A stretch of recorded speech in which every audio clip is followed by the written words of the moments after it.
ಶ್ರೀ ಗುರುಘಾತ ಅಧ್ಯಾಯ 17 ಪ್ರೇತಬಾಧೆ ನಿವಾರಣೆ. ಗಾಡಿಯು ಶ್ರೀ ಗುರುನಾಥರ ವೇದಿಕೆಯತ್ತ ಸಾಗುವ ಮಣ್ಣಿನ ದಾರಿಯತ್ತ ಬರುತ್ತಿದ್ದಂತೆ ಸ್ವಾಮೀಜಿಯವರು ಬಂಡಿಯನ್ನು ಸ್ವಲ್ಪ ಮುಂದೆ ಕೊಂಡೊಯ್ದು ರಸ್ತೆ ಬದಿಯಲ್ಲಿ ನಿಲ್ಲಿಸಿ ನಂದೀಶ ಗಣೇಶರನ್ನು ನೊಗದಿಂದ ಇಳಿಸಿ ಹಗ್ಗವನ್ನು ನೊಗಕ್ಕೆ ಕಟ್ಟಿದರು. ಜೋಪಾನ ಕಂಡ್ರೋ, ಜೋಪಾನ, ಬೇಗ ಬಂದು ಬಿಡುತ್ತೇವೆ ಎನ್ನುತ್ತಾ ಶಿಷ್ಯ ನಾಗಶರ್ಮನ ಕೈ ಹಿಡಿದು ಮಣ್ಣಿನ ಹಾದಿಯಲ್ಲಿ ವೇದಿಕೆಯತ್ತ ಹೆಜ್ಜೆ ಹಾಕಿದರು. ಶ್ರೀ ಗುರುಗಳ ವೇದಿಕೆಗೆ ತೆರಳಿ ಫಲಪುಷ್ಪ ಸಮರ್ಪಿಸಿದರು. ಹೊರಬಂದು ಸಾಷ್ಟಾಂಗ ನಮಸ್ಕಾರ ಮಾಡಿದರು. ಶ್ರೀ ಮಹಾಮಾತೆ ಗುರುಮಾತೆ ಶ್ರೀ ಶಾರದಮ್ಮನವರ ವೇದಿಕೆ ಬಳಿಗೂ ಹೋಗಿ ಪ್ರದಕ್ಷಿಣೆ ಹಾಕಿ ನಮಸ್ಕಾರ ಮಾಡಿ ಪಕ್ಕದಲ್ಲಿದ್ದ ಜಾಗದಲ್ಲಿ ಗುರು ಶಿಷ್ಯರು ಧ್ಯಾನಕ್ಕೆ ಕುಳಿತರು. ಸುಮಾರು 20 ನಿಮಿಷಗಳ ಬಳಿಕ ಬಹಿರ್ಮುಖರಾದ ಅವರು ಮತ್ತೆ ಶ್ರೀ ಗುರುವರ್ಯರ ವೇದಿಕೆಯ ಎದುರು ಮಂಡಿಯೂರಿ ಕುಳಿತು ಭಾವಪರವಶತೆಯಿಂದ ನಮಸ್ಕರಿಸಿದರು. ಪರಿವ್ರಾಜಕರ ಕಣ್ಣಾಲಿಗಳು ತುಂಬಿ ಬಂದಿತು. ಅವರ ಮನಸ್ಸು ಶ್ರೀ ಗುರುಗಳ ದರ್ಶನದ ಅಂದಿನ ದಿನಗಳ ನೆನಪುಗಳಲ್ಲಿ ಮತ್ತೆ ಮತ್ತೆ ಮಿಂದು ಧನ್ಯತಾಭಾವ ಪಡೆಯುತ್ತಿತ್ತು. ಒಲ್ಲದ ಮನಸ್ಸಿನಿಂದ ಗುರು ಶಿಷ್ಯರಿಬ್ಬರೂ ಹೊರದಾರಿಯತ್ತ ಹೆಜ್ಜೆ ಹಾಕಿದರು. ಅಲ್ಲಿನ ತಂಪಾದ ವಾತಾವರಣ, ಹಕ್ಕಿ ಪಕ್ಷಿಗಳ ಇಂಚರ, ಹಚ್ಚ ಹಸಿರಿನ ಸೊಬಗು ಮನಕ್ಕೆ ಮುದ ನೀಡಿತು. ಇಬ್ಬರೂ ಗಾಡಿಯ ಸನಿಹಕ್ಕೆ ಬಂದು ನಿಂತರು. ನಂದೀಶ ಗಣೇಶ ಮಂಡಿಯೂರಿ ಮಲಗಿದ್ದರು. ನಾಗಶರ್ಮನು, ಅಣ್ಣ ನಂದೀಶ ಗಣೇಶ ಏಳ್ರಪ್ಪ, ಇನ್ನೂ ಬಹಳ ದೂರ ನಾವು ಯಾತ್ರೆ ಮಾಡಬೇಕು ಎಂದು ಬೆನ್ನು ತಟ್ಟಿದ. ಅವರಿಬ್ಬರು ಬಾಲ ಕೊಡವಿಕೊಂಡು ಎದ್ದು ನಿಂತು ಸುತ್ತಲೂ ಒಮ್ಮೆ ನೋಡಿದರು. ಸ್ವಾಮೀಜಿ ವೇದಿಕೆಯಿಂದ ಪ್ರಸಾದವಾಗಿ ತಂದಿದ್ದ ಬಾಳೆಯ ಹಣ್ಣನ್ನು ತಮ್ಮ ಕೈಯಾರೆ ಅವರಿಬ್ಬರಿಗೂ ತಿನ್ನಿಸಿ ನೊಗಕ್ಕೆ ಕಟ್ಟಿ ಗಾಡಿಯನ್ನು ವಾಪಸ್ಸು ತಿರುಗಿಸಿ ಚಾಲನೆಯ ಸ್ಥಳಕ್ಕೆ ಕುಳಿತರು. ಶರ್ಮನು ಹಿಂಬದಿಯಿಂದ ಗಾಡಿ ಏರಿ ಒಳಗೆ ಕುಳಿತ. ಗಾಡಿಯು ಮತ್ತೆ ಕಡೂರು ರಸ್ತೆಯನ್ನು ಸೇರಿ ಮುಂದೆ ಸಾಗಿತು. ಊರಿನ ಹೊರವಲಯದಲ್ಲಿ ಹೋಗುತ್ತಿದ್ದಾಗ ಅಲ್ಲೊಂದು ವಿಶಾಲವಾದ ಆಲದ ಮರದ ನೆರಳಿಗೆ ತಂದು ನಿಲ್ಲಿಸಿದರು. ಸಮಯ 3:30 ಅಂತ ಕಾಣುತ್ತೆ, ಸರಿನಾ ಎಂದರು. ನಾಗಣ್ಣ ಹೌದೆಂದ. ಇಲ್ಲೇ ಕಲ್ಲು ಹೂಡಿ ಒಲೆ ಹಚ್ಚುತ್ತೀಯಾ ಎಂದು ಕೇಳಿದರು ಸ್ವಾಮೀಜಿ. ಆಗ ಶರ್ಮನು, ಗುರುವೇ, ಸಮಯ ಮೀರಿ ಹೋಗಿದೆ, ಈಗ ಕಲ್ಲು ಹೂಡಿ ಒಲೆ ಹಚ್ಚುವುದಿಲ್ಲ. ಬಾಕ್ಸ್ನಲ್ಲಿ ಪುಟ್ಟ ಸಿಲಿಂಡರಿನ ಗ್ಯಾಸ್ ಸ್ಟವ್ ಇದೆ, 3 ಲೀಟರ್ನ ಪುಟ್ಟ ಕುಕ್ಕರ್ ಇದೆ, ಲೈಟರ್ ಕೂಡ ಇದೆ. 1 ಪಾವು ಅಕ್ಕಿ ತೊಳೆದು ಅನ್ನಕ್ಕೆ ಇಡುತ್ತೇನೆ. ಟೊಮ್ಯಾಟೊ ಇದೆ, ಟೊಮ್ಯಾಟೊ ಬಾತ್ ಮಾಡುತ್ತೇನೆ. ಜೊತೆಗೆ ಮೊಸರು ಇದೆ, ಅನ್ನ ಮೊಸರು ತಿನ್ನಬಹುದು ಎನ್ನುತ್ತಾ ಗಾಡಿಯ ಮೇಲಿನ ಬಾಕ್ಸ್ನಲ್ಲಿದ್ದ ಕಡ್ಡಿ ಪೊರಕೆ ತಂದು ಮರದ ಕೆಳಭಾಗದ ಜಾಗವನ್ನು ಸ್ವಚ್ಛಪಡಿಸಿ ಚಾಪೆ ಹಾಕಿದ. ಸ್ವಾಮೀಜಿ ಸ್ವಲ್ಪ ದೂರ ಹೋಗಿ ಬಂದರು. ಬಾಟಲಿ ನೀರಿನಿಂದ ಕಾಲು ತೊಳೆದುಕೊಂಡು ಚಾಪೆ ಮೇಲೆ ಕುಳಿತುಕೊಂಡರು. ನಾಗಣ್ಣನು ಚುರುಕಾಗಿ ಅಡುಗೆ ಸಿದ್ಧಪಡಿಸಿದ. ಒಂದು ಹೊಸ ತಟ್ಟೆಯಲ್ಲಿ ಗುರುಗಳಿಗೆ ಟೊಮ್ಯಾಟೊ ಬಾತ್ ಹಾಕಿಕೊಟ್ಟ. ಅವರು ಅನ್ನಬ್ರಹ್ಮನಿಗೆ ಗೌರವ ಸಲ್ಲಿಸಿ ಭಿಕ್ಷೆ ಸ್ವೀಕರಿಸಿ, ನಾಗಣ್ಣ, ಅಡುಗೆ ಚೆನ್ನಾಗಿದೆ ಕಣಯ್ಯ ಎಂದರು. ಆತನು ದತ್ತಾತ್ರೇಯ ಗುರುಗಳಿಗೆ ಪ್ರಾರ್ಥನೆ ಮಾಡಿ ಅಡುಗೆ ಮಾಡಿದೆ, ಅವರ ಕೃಪೆ ಅಷ್ಟೇ ಎಂದನು ವಿನೀತ ಭಾವದಿಂದ. ಗುರು ಶಿಷ್ಯರು ಆನಂದವಾಗಿ ಊಟ ಮಾಡಿದರು. ಮಾಡಿದ ಅಡುಗೆಯಲ್ಲಿ 1 ಪಾಲನ್ನು ನಂದೀಶ ಗಣೇಶರಿಗೂ ತಿನ್ನಿಸಿದರು. ಶರ್ಮ, ಈಗ 4 ಗಂಟೆಯಾಯಿತು ನೋಡು, ಅಲ್ಲಿ ಒಂದು ಕಿರು ನೀರು ಸರಬರಾಜು ಟ್ಯಾಂಕ್ ಇದೆ, ಅಲ್ಲಿ ಹೋಗಿ ಬೇಗ ತಟ್ಟೆ ಪಾತ್ರೆ ತೊಳೆದುಕೊಂಡು ಬಂದು ಗಾಡಿ ಹತ್ತು. ನಾವು ಸೂರ್ಯಾಸ್ತದೊಳಗೆ ತರೀಕೆರೆ ತಲುಪಬೇಕು. ಅಲ್ಲಿ ನಮ್ಮ ಪರಿಚಯದವರ ಒಂದು ಮನೆ ಇದೆ, ಅಲ್ಲಿ ಈ ದಿನ ವಾಸ್ತವ್ಯ ಮಾಡೋಣ. ಸೂರ್ಯಾಸ್ತದ ನಂತರ ಪ್ರಯಾಣ ಮುಂದುವರೆಸುವಂತಿಲ್ಲ. ತರೀಕೆರೆ ತಲುಪುವವರೆಗೂ ನಾನೇ ಗಾಡಿ ಓಡಿಸುತ್ತಾ ಶ್ರೀ ಗುರುನಾಥರ ಇನ್ನಷ್ಟು ಮಹಿಮಾ ಪ್ರಸಂಗಗಳನ್ನು ಹೇಳುತ್ತೇನೆ, ತಿಳಿಯುತ್ತೆ? ಈಗ ಬೇಗ ಹೋಗಿ ಬಾ. ನಾಗಶರ್ಮನು ಸ್ವಾಮೀಜಿಯವರ ಸೂಚನೆಯನ್ನು ಪಾಲಿಸಿದ. ಗಾಡಿ ಹತ್ತಿ ಕುಳಿತ. ಬಂಡಿಯು ಕಡೂರು ಮಾರ್ಗವಾಗಿ ಕೊಂಚ ಚುರುಕಾಗಿಯೇ ಸಾಗತೊಡಗಿತು.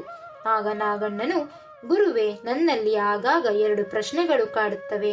ಮಾನವನಿಗೆ ಮರಣಾನಂತರವೂ ಜೀವನ ಇದೆಯೇ? ಇದ್ದರೆ ಅದು ಹೇಗಿರುತ್ತದೆ? ದುಷ್ಟಶಕ್ತಿ, ಪ್ರೇತಬಾಧೆ ಎಂಬುದೆಲ್ಲ ನಿಜವೇ? ದಯಮಾಡಿ ತಿಳಿಸಿ ಎಂದು ವಿನಂತಿಸಿದನು. ಆಗ ಸ್ವಾಮೀಜಿ, ನೀನು ಒಳ್ಳೆಯ ಪ್ರಶ್ನೆಗಳನ್ನೇ ಕೇಳಿದ್ದೀಯ. ನನಗೆ ತಿಳಿದ ಮಟ್ಟಿಗೆ ಉತ್ತರ ಕೊಡುತ್ತೇನೆ. ಮೂಲದಲ್ಲಿ ಪ್ರತಿಯೊಬ್ಬ ಮನುಷ್ಯನೂ ಒಂದು ಸೂಕ್ಷ್ಮ ಕಣ. ತಾಯಿಯ ಗರ್ಭದಲ್ಲಿ ಅದು ದೇಹ ರೂಪವನ್ನು ಪಡೆದುಕೊಳ್ಳುತ್ತದೆ. ಋತುಮತಿಯಾದ ಹೆಣ್ಣನ್ನು ಮೈಲಿಗೆಯ ದೃಷ್ಟಿಯಿಂದ ನೋಡಿ ಅವಳನ್ನು 3 ದಿನ ಪ್ರತ್ಯೇಕವಾಗಿ ಕೂರಿಸುವ ಪದ್ಧತಿ 4 ದಶಕಗಳ ಹಿಂದೆ ಪ್ರಬಲವಾಗಿತ್ತು. ಈಗ ಅದು ದುರ್ಬಲವಾಗಿದೆ. ಹೆಣ್ಣಿನ ಋತುಸ್ರಾವ ನಿಂತ ಮೇಲೆಯೇ ಅವಳ ಗರ್ಭದಲ್ಲಿ ಮಾನವ ರೂಪ ನಿರ್ಮಾಣವಾಗುತ್ತದೆ. ಅಂದ ಮೇಲೆ ನಮ್ಮಲ್ಲಿರುವುದು ಋತುಸ್ರಾವದ ರಕ್ತ ಮತ್ತು ಅದರಿಂದ ಉತ್ಪನ್ನವಾದ ಮಾಂಸ, ಮೂಳೆ. ಹಾಗಿದ್ದ ಮೇಲೆ ನಾವು ಮರಣ ಪರ್ಯಂತ ಮೈಲಿಗೆಯಲ್ಲಿದ್ದೇವೆ ಎಂದು ಭಾವಿಸಲಾಗುತ್ತದೆಯೇ? ತಾಯಿಯ ಗರ್ಭದಲ್ಲಿದ್ದ 9 ತಿಂಗಳ ಕಾಲ ನಾವು ಯಾವ ಮಡಿ, ಮೈಲಿಗೆ ಪಾಲನೆ ಮಾಡಿರುತ್ತೇವೆ? ನಮ್ಮ ದೇಹ, ಮನಸ್ಸು ಎರಡೂ ಶುದ್ಧವಾಗಿದ್ದರೆ ಅದು ಮಡಿ, ಎರಡೂ ಅಶುದ್ಧವಾಗಿದ್ದರೆ ಅದು ಮೈಲಿಗೆ. ನಿಯಮಗಳನ್ನು ದೇಹಕ್ಕೆ ಮಾತ್ರ ಹೇಳಬಾರದು, ಅವುಗಳನ್ನು ಮನಸ್ಸಿಗೂ ಕಡ್ಡಾಯಗೊಳಿಸಬೇಕು. ಆಗ ಮಾತ್ರ ಆಚರಣೆಗಳಿಗೆ ಸಾರ್ಥಕತೆ. ಒಂದೊಂದು ದೇಹವು ನಾನು ಹುಟ್ಟುವಾಗಲೇ ಸಾವಿನ ದಿನಾಂಕವನ್ನು, ಬಗೆ ಬಗೆಯ ಕಷ್ಟ ಸುಖಗಳನ್ನು ಹೊತ್ತುಕೊಂಡೇ ಬಂದಿರುತ್ತವೆ. ಸಾವು ದೇಹಕ್ಕೆ ಮಾತ್ರ, ಜೀವಾತ್ಮಕ್ಕಾಗಲಿ ಆತ್ಮಕ್ಕಾಗಲಿ ಸಾವಿಲ್ಲ. ಜೀವಾತ್ಮನು ಕಷ್ಟವೆಂಬ ನರಕ ಶಿಕ್ಷೆಯನ್ನು, ಸುಖವೆಂಬ ಸ್ವರ್ಗ ಸುಖವನ್ನೂ ಬೇರೆ ಬೇರೆ ಪ್ರಮಾಣದಲ್ಲಿ ಅನುಭವಿಸಿ ಶಿಥಿಲಗೊಂಡ ದೇಹವನ್ನು ಬಿಟ್ಟು ಹೊಸ ದೇಹವನ್ನು ಪಡೆದುಕೊಳ್ಳುತ್ತಾನೆ. ಇದನ್ನು ಶ್ರೀಮದ್ ಭಗವದ್ಗೀತೆಯು ಸ್ಪಷ್ಟಪಡಿಸಿದೆ. ವಾಸಾಂಸಿ ಜೀರ್ಣಾನಿ ಯಥಾ ವಿಹಾಯ ನವಾನಿ ಗೃಹಣಾತಿ ನರೋಪರಾಣಿ ತಥಾ ಶರೀರಾಣಿ ವಿಹಾಯ ಜೀರ್ಣಾನ್ಯನ್ಯಾನಿ ಸಂಯಾತಿ ನವಾನಿ ದೇಹಿ. ಅಂದರೆ ಮನುಷ್ಯನು ತಾನು ಧರಿಸಿದ ಬಟ್ಟೆ ಹಳೆಯದಾಗಿ ಸವೆದು ಹೋದಾಗ ಅದನ್ನು ತೆಗೆದು ಹಾಕಿ ಬೇರೆಯ ಬಟ್ಟೆ ತೊಡುವಂತೆ ಜೀವಾತ್ಮನು ಹಳೆಯ ಶರೀರವನ್ನು ಬಿಟ್ಟು ಹೊಸ ಶರೀರವನ್ನು ಪಡೆಯುತ್ತಾನೆ ಎಂಬುದು ಇದರ ಅರ್ಥ. ಇನ್ನು ಅತ್ಯಂತ ಪರಿಣತರಾದ ವಶೀಕರಣ ತಜ್ಞರೊಬ್ಬರು ಒಮ್ಮೆ ಓರ್ವ ವ್ಯಕ್ತಿಯನ್ನು ಸುಪ್ತ ನಿದ್ರೆಗೆ ಒಳಪಡಿಸಿ ಆತನ ಹೇಳಿಕೆಗಳನ್ನು ದಾಖಲಿಸಿಕೊಂಡರು. ಅವನು ಆ ವ್ಯಕ್ತಿಯ ವಯಸ್ಸನ್ನು ಕಡಿಮೆಗೊಳಿಸುತ್ತಾ ಬಾಲ್ಯಕ್ಕೆ ಕರೆತಂದು ಪ್ರಶ್ನಿಸಿದಾಗ ಆತನು ಕೊಟ್ಟ ಉತ್ತರಗಳೆಲ್ಲ ಸರಿಯಾಗಿದ್ದವು.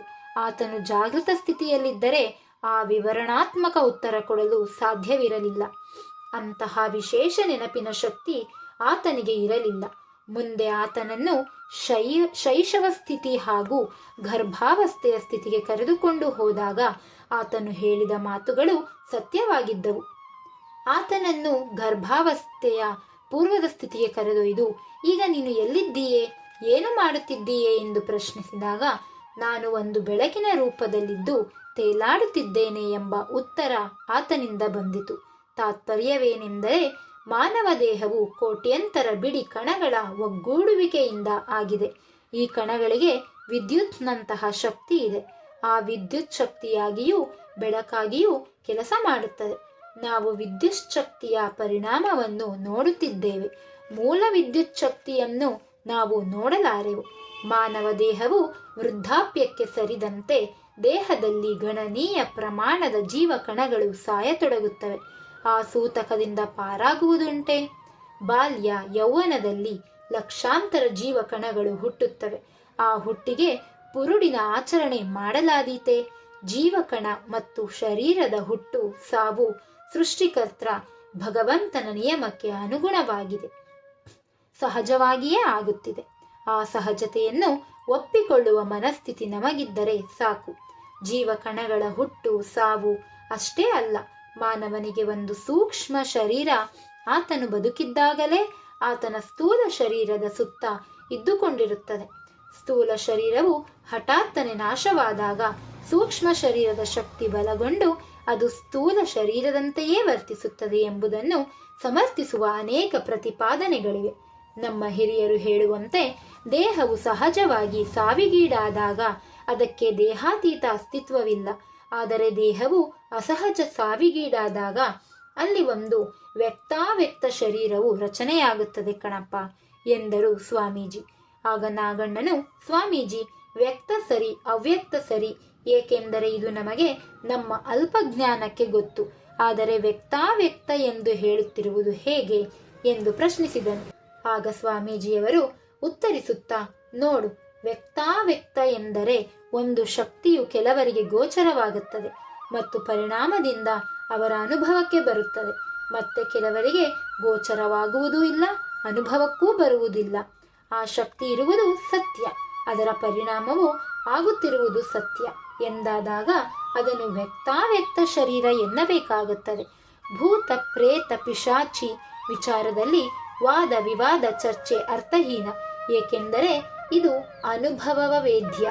ನಾನು ಒಮ್ಮೆ ಓರ್ವ ಪರಿವ್ರಾಜಕರ ಜೊತೆ ಒಂದು ಹಳೆಯ ಕಾಲದ ಒಂದು ದೊಡ್ಡ ಮನೆಯನ್ನು ಪ್ರವೇಶಿಸುವಾಗ ಅವರು ಒಮ್ಮೆಲೆ ಎಡಭಾಗಕ್ಕೆ ತಿರುಗಿ ನೋಡು ಶಂಕರ, ಆ ಮಾವಿನ ಮರದ ಮೇಲಿನ ಕೊಂಬೆಯಲ್ಲಿ ಒಂದು ದುಷ್ಟಶಕ್ತಿ ವಾಸವಾಗಿದೆ. ಅದರಿಂದ ಈ ಮನೆಯವರಿಗೆ ತೊಂದರೆಯಾಗುತ್ತಿದೆ. ಸರಿಯಾಗಿ ಸೂಕ್ಷ್ಮವಾಗಿ ಗಮನಿಸಿ ನೋಡು ಎಂದರು. ನಾನು ಅವರ ನುಡಿಯನ್ನು ಅನುಸರಿಸಿ ಅವರು ಬೆರಳು ತೋರಿದತ್ತ ಏಕಾಗ್ರತೆಯಿಂದ 2 ನಿಮಿಷ ನೋಡಿದೆ. ಅಲ್ಲಿ ಎಲೆಗಳ ನಡುವೆ ಒಂದು ಅಸಹಜ ಚಲನೆ ಕಂಡುಬಂದಿತು. ನಂತರ ಅವರು, ಈಗ ಒಳಗೆ ಬಾ, ಈ ಮನೆಯವರಿಗೆ ನಾನೊಂದು ಪ್ರಶ್ನೆ ಕೇಳುತ್ತೇನೆ, ಅವರು ಏನು ಹೇಳುತ್ತಾರೆ ನೋಡುವಿಯಂತೆ ಎಂದರು. ಅದೇ ರೀತಿ ಒಳಗೆ ಹೋಗಿ ಕುಳಿತ ನಂತರ ಸಾಂಪ್ರದಾಯಿಕ ಸತ್ಕಾರ್ಯಗಳ ಬಳಿಕ ಆ ಪರಿವ್ರಾಜಕರು, ಏನು ಇದು ನಿಮ್ಮ ಮನೆ ಸಮಸ್ಯೆ ಎಂದರು. ಆಗ ಮನೆಯ ಯಜಮಾನನು, ಹೌದು, ನಿಮ್ಮ ಮಾತು ಕೇಳಿ ನನಗೆ ಆಶ್ಚರ್ಯವಾಗುತ್ತಿದೆ. ವಿಚಿತ್ರವಾದ ಸಮಸ್ಯೆಗಳು ನಮಗೆ ಎದುರಾಗುತ್ತಿವೆ ಎಂದನು. ಆಗ ಅವರು ನನ್ನತ್ತ ಮಾರ್ಮಿಕವಾಗಿ ನೋಡಿದರು ಮತ್ತು ಕೆಲವು ಪರಿಹಾರ ಕ್ರಮಗಳನ್ನು ಸೂಚಿಸಿ ಮನೆಯಿಂದ ಹೊರಬಂದರು.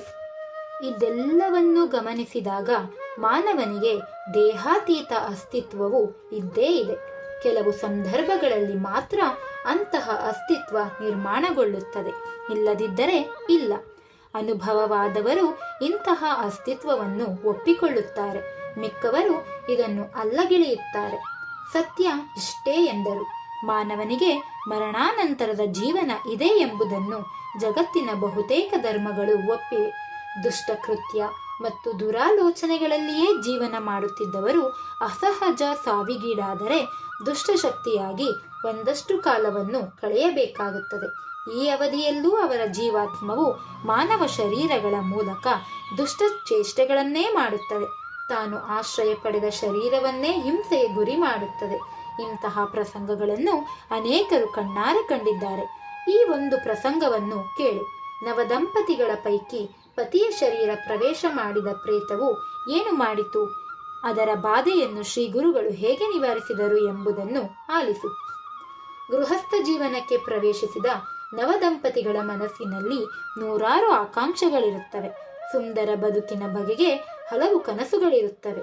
ಆದರೆ ದಾಂಪತ್ಯ ಜೀವನದ ಪ್ರಾರಂಭದಲ್ಲಿಯೇ ಆಘಾತವಾದರೆ ಆ ವೇದನೆಯನ್ನು ಊಹಿಸಲು ಸಾಧ್ಯವೇ?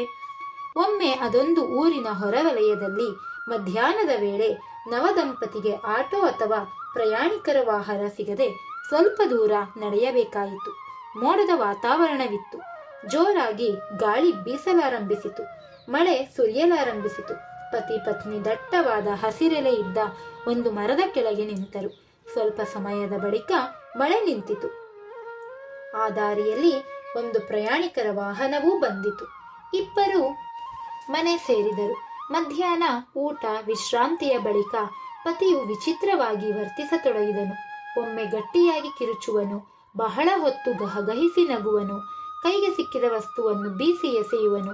ಗಂಡನನ್ನೇ ನಂಬಿ ಬಂದ ಆ ಹೆಣ್ಣು ಜೀವ ಕಂಗಾಲಾಯಿತು. ಆಕೆ ತವರು ಮನೆಗೆ ದೂರವಾಣಿ ಮೂಲಕ ವಿಷಯ ತಿಳಿಸಿದರು. ಆಕೆಯ ಸಹೋದರರು ಧಾವಿಸಿ ಬಂದರು. ಭಾವನಾತಿರೇಕದ ವರ್ತನೆಗಳನ್ನು ನಿಯಂತ್ರಿಸತೊಡಗಿದರು.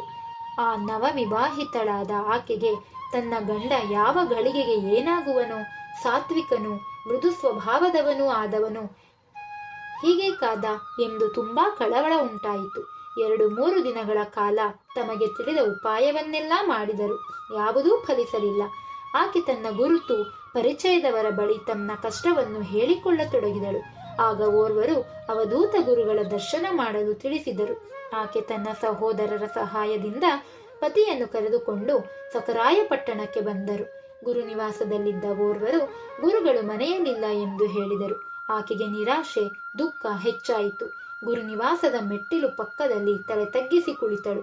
ಆಕೆಯ ಕಣ್ಣುಗಳಿಂದ ಧಾರಾಕಾರವಾಗಿ ಕಂಬನಿ ಹರಿಯಲಾರಂಭಿಸಿತು. 1-2 ನಿಮಿಷ ಕಳೆದಿರಬೇಕು. ಆಕೆಯ ಎದುರಿನಲ್ಲಿ ಶ್ರೀ ಗುರುಗಳು ನಿಂತಿದ್ದರು.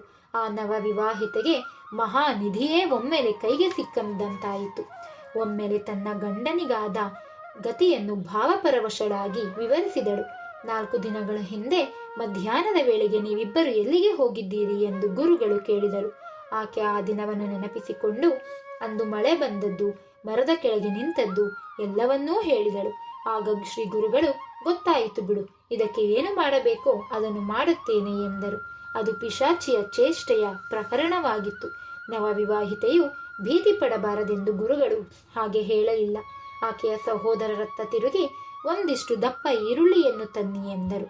ಅವರು ಬೇಗ ಹೋಗಿ ಸಾಕಷ್ಟು ಈರುಳ್ಳಿಯನ್ನು ತಂದರು. ಗುರುಗಳು ಒಂದು ಈರುಳ್ಳಿಯನ್ನು ಜಜ್ಜಿ ಅವನ ಮುಖದ ಬಳಿ ಹಿಡಿಯಿರಿ ಎಂದರು. ಆ ರೀತಿ ಮಾಡುತ್ತಿದ್ದಂತೆ ಆತ ಒಮ್ಮೆಲೆ ನಿದ್ರಾವಸ್ಥೆಗೆ ಹೋಗಿ ಹಾಗೆಯೇ ನೆಲದ ಮೇಲೆ ಮಲಗಿದ. ಈಗ ಅವನ ತಲೆಯ ಪಕ್ಕದಲ್ಲಿ ಈರುಳ್ಳಿಗಳನ್ನು ಜಜ್ಜಿ ಎಂದು ಗುರುಗಳು ಸೂಚಿಸಿದರು. ಆ ರೀತಿ 10-12 ಈರುಳ್ಳಿಯನ್ನು ಜಜ್ಜಿಯಾದ ಮೇಲೆ ಅರೆ ಪ್ರಜ್ಞಾವಸ್ಥೆಯಲ್ಲಿದ್ದ ಆತನ ಬಾಯಿಂದ, ನನ್ನದು ತಪ್ಪಾಗಿದೆ, ನಾನು ಹೋಗುತ್ತೇನೆ ಎಂಬ ಮಾತು ಬಂದಿತು. 2 ನಿಮಿಷದ ಬಳಿಕ ಆತ ಎದ್ದು ಕುಳಿತ. ಮೊದಲಿನಂತಾಗಿದ್ದ. ದಂಪತಿ ಭಕ್ತಿ ಭಾವದಿಂದ ಗುರುವರ್ಯರಿಗೆ ನಮಿಸಿ ಊರಿಗೆ ಹಿಂದಿರುಗಿದರು. ಸೂಕ್ಷ್ಮತನವನ್ನು ರಹಸ್ಯಗಳು ಗುರುಗಳ ಪಾಲಿಗೆ ತೆರೆದಿಟ್ಟ ಪುಸ್ತಕವಾಗಿತ್ತು. ಭಕ್ತರ ಕಷ್ಟ ನಿವಾರಣೆಗಾಗಿ ಮಾತ್ರವೇ ಗುರುಗಳು ತಮ್ಮ ಸಿದ್ಧಿಗಳನ್ನು ಬಳಸುತ್ತಿದ್ದರು. ಗುರುಶಕ್ತಿಯ ವಿಚಾರದಲ್ಲಿ ಬುದ್ಧಿಗೆ ತರ್ಕಕ್ಕೆ ಕೆಲಸ ಇಲ್ಲ. ಯಾರಿಗೆ ಗುರು ಮಹಿಮೆಯ ಬಗೆಗೆ ಪೂರ್ಣ ನಂಬಿಕೆ ಇದೆಯೋ ಅವರಿಗೆ ಗುರು ಮಹಿಮೆಯೇ ಅತ್ಯಾಶ್ಚರ್ಯಕರ ಅನುಭವಗಳು ಆಗುತ್ತಲೇ ಇರುತ್ತವೆ. ಅಂತಹ ಗುರುಭಕ್ತರು ಧನ್ಯರು, ಮಾನ್ಯರು ಎಂದು ಸ್ವಾಮೀಜಿ ಬಣ್ಣಿಸಿದರು ಎಂಬಲ್ಲಿಗೆ 17ನೇ ಅಧ್ಯಾಯವು ಮುಕ್ತಾಯವಾಯಿತು. ಜೈ ಶ್ರೀ ಗುರುದೇವದತ್ತ. ಸ್ವಾತ್ಮಾರಾಮಂ ನಿಜಾನಂದಂ ಶೋಕಮೋಹ ವಿವರ್ಜಿತಂ ಸ್ಮರಾಮಿ ಮನಸಾ ನಿತ್ಯಂ ಶ್ರೀ ವೆಂಕಟಾಚಲದೇಶಿಕಂ.